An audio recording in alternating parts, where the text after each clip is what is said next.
Hello all, in this video series we are going to see how to move the data from online transaction processing, that is OLTP system, which is in third normal form, to a data warehouse system or else OLAP system for reporting purpose, which is in star schema or dimensional modeling form, star schema or snowflake schema.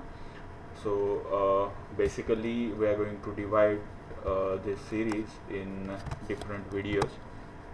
So as you can see in this Excel sheet, the very first point which I have mentioned is to identify different attributes from OLTP system in order to create dimension and fact tables. That is the first thing we are going to see, and after that creating different dimension tables, fact tables, and utilizing those dimensions and fact tables into a Power Pivot utility of an Excel sheet. So first thing which we'll do in this video is we'll go through this identifying the attributes from the OLTP system. So for that reason, let me close all this. So I have imported the data from HR schema of Express Edition, Oracle Express Edition, into SQL Server Management or SQL Server, and using SQL Server Management Studio I am just accessing that data. So if you can see, so my OLTP transaction tables are like this. So I have these tables, countries, departments, employees. Basically it is a employee related data. So let's have a look what do we have in employees table. So as you can see, we have different columns here.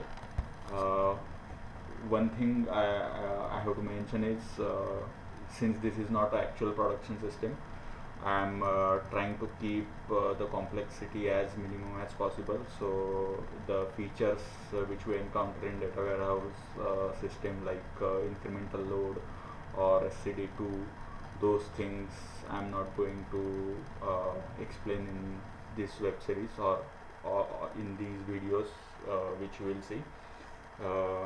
Also another thing is, instead of creating actual tables, I will be creating views for dimension and facts, and those views I will be importing into Power Pivot.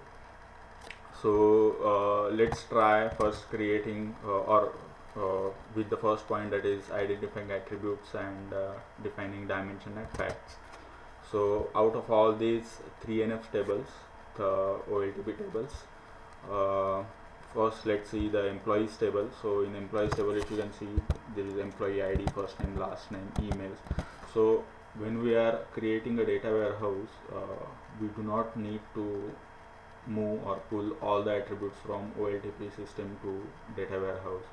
Only those attributes which are really important from reporting or business point of view, only those attributes will be pulling into data warehouse system. So for that reason, stop working, let me reopen that.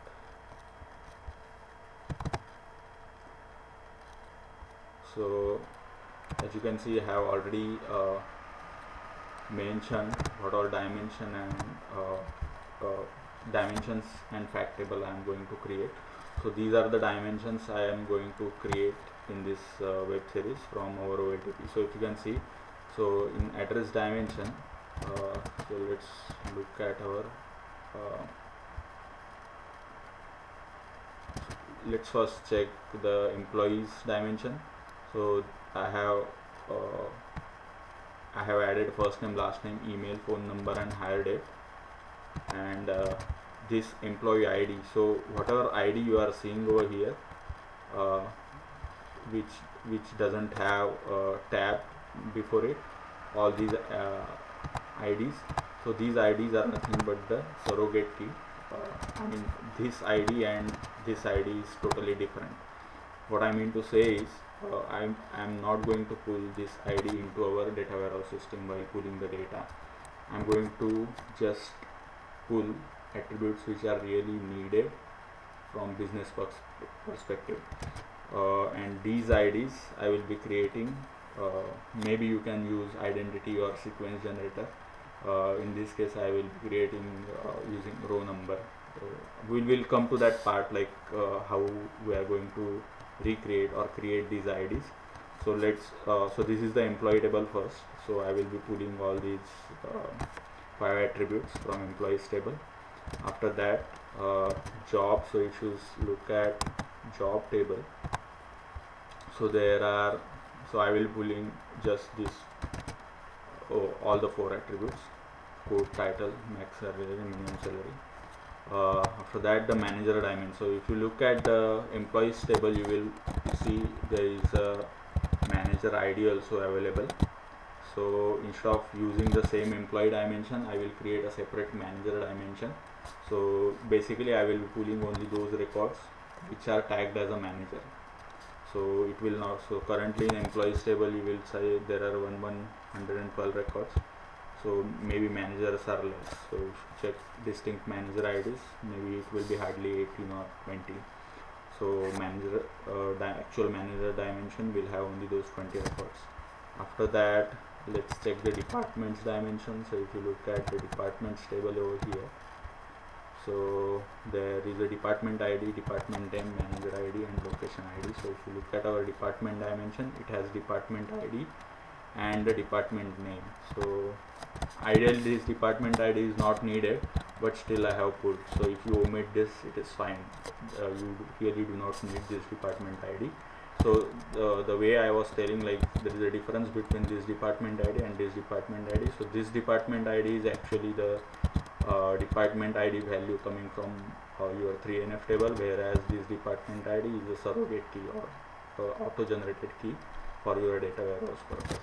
So these are all IDs which we are creating in our dimension tables. Those will be getting populated ultimately into fact table. We'll see that, like how that works.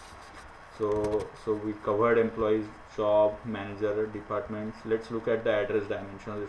If you see in the address dimension, there are different things like city, state, country, region. Now if you look at our actual 3NF table, you will find different tables. Like for country, there is since it is a third normal form, they have divided all those attributes in order to avoid the repetition.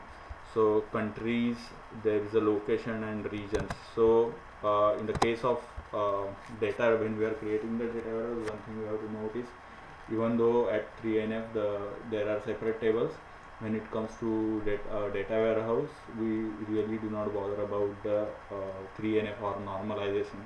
We try to denormalize as we can. So as you can see here, there are 3 different tables actually, which we have combined into a single address dimension.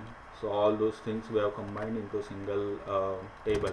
If you look at the actual location table, you will find like location ID,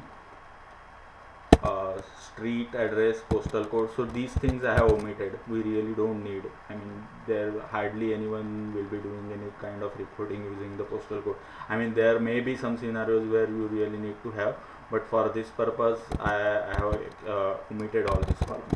So I am just considering like city, state. So if you can see city, state, country.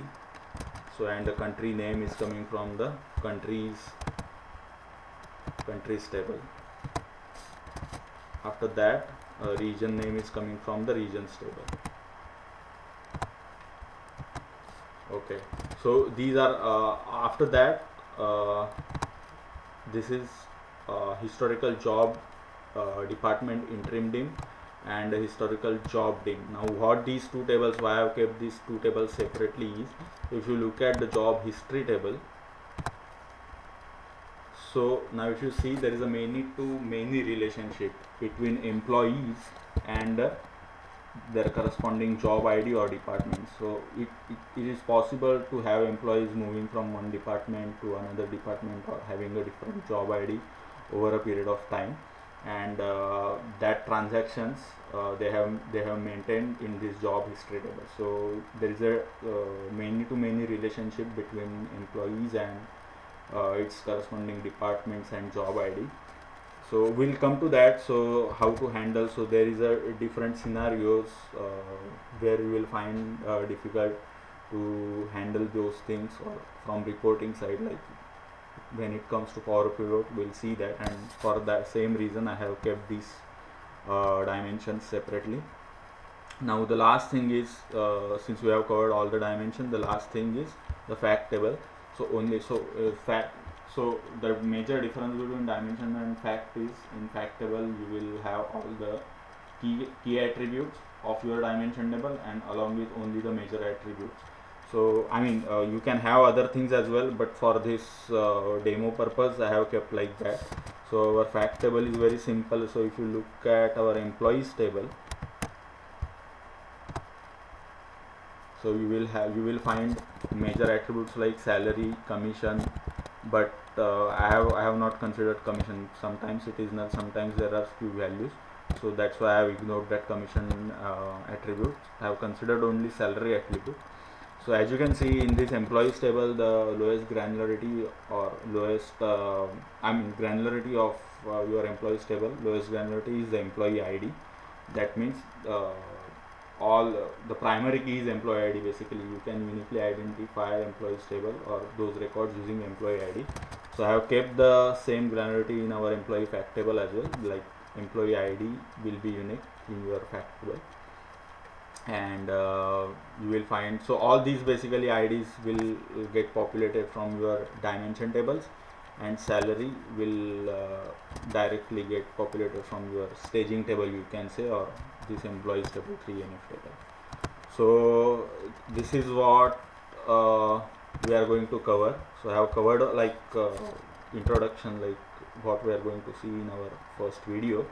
So in the next videos we'll see like how to create a dimension table, and maybe next couple of videos we'll complete dimension table and we'll move up to fact tables. So thank you for watching this video, and let's connect in next video. Thank you.